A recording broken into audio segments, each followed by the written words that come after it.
I don't know if you've heard of Cecil Rhodes. First of all, the first thing I want to cover in the story is that his name is Cecil, not Cecil, which is what I've heard in the past. I don't know if you've ever heard, like, Cecil collects seashells by the seashore.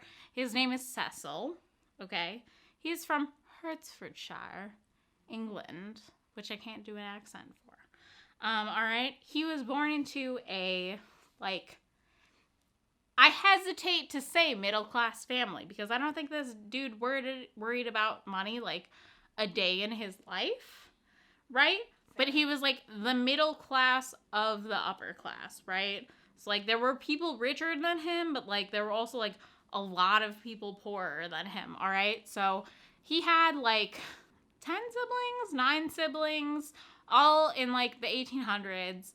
And he was his mom's favorite, okay? So he was, like, a mama's boy. Like, his mom, like, loved him. She was, like, that was, like, the only kid she called, like, darling. That was, like, she, like, catered to him, you know? Like, much like women do to their, like, youngest sons in, like, current times, you know? Like, she was just, like, darling, like, come here, I will take care of you, you know? Whatever. But his dad was, like, not dealing with any of that shit.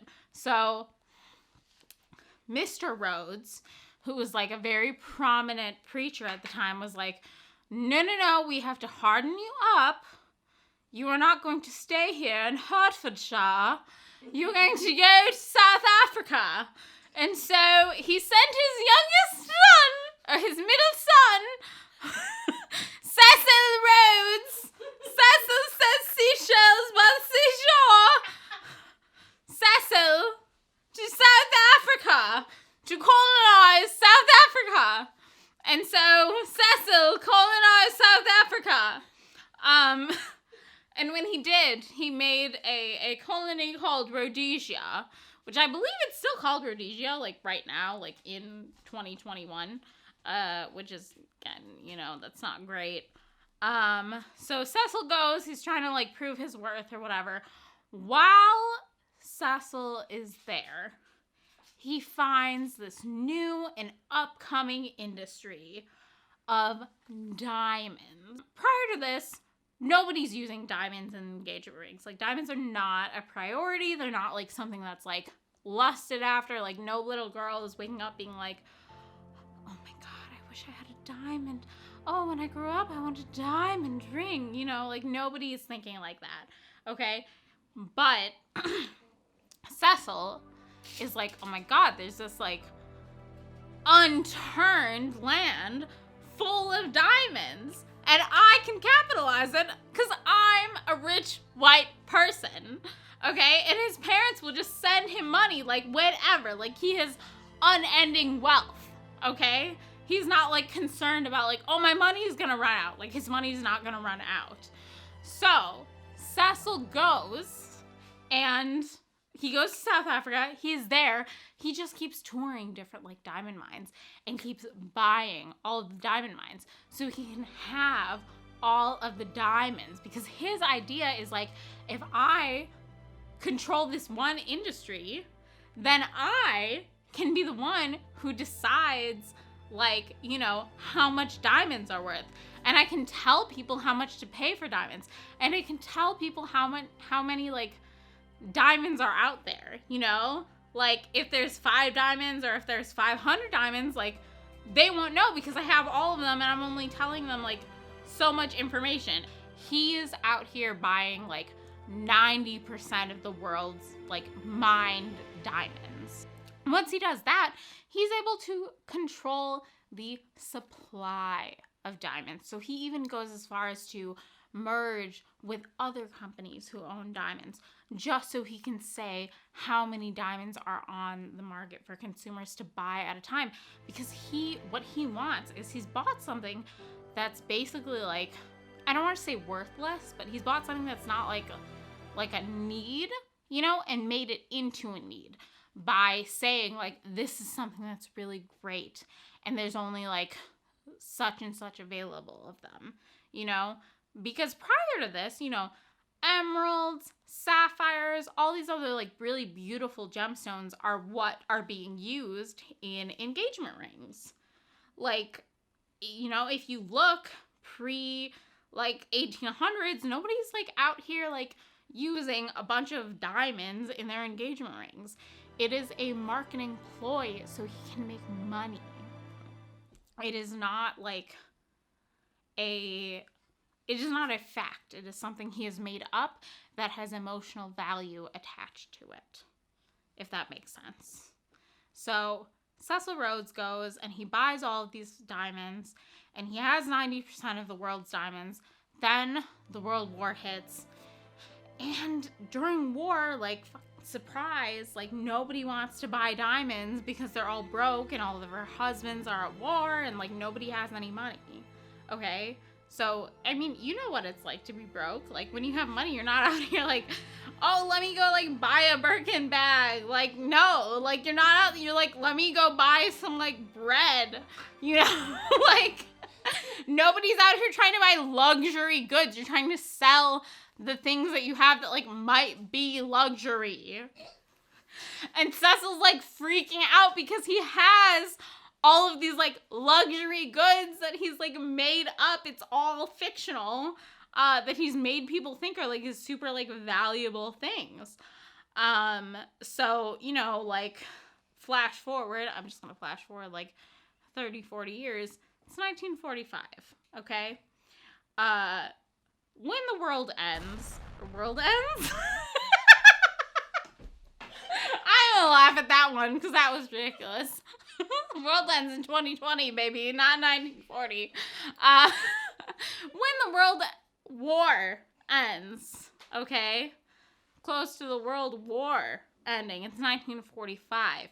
If you know anything about fashion design, that is the time when excess comes into play, okay?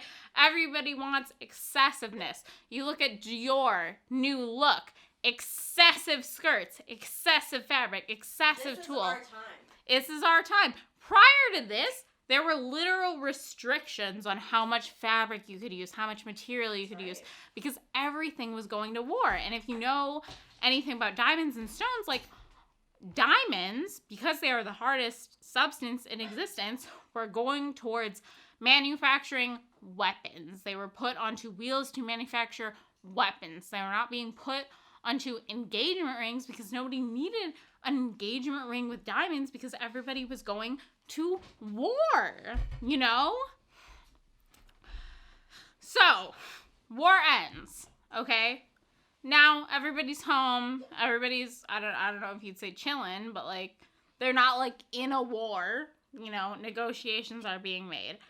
And they're ready. Exactly. They're ready to go to the suburbs.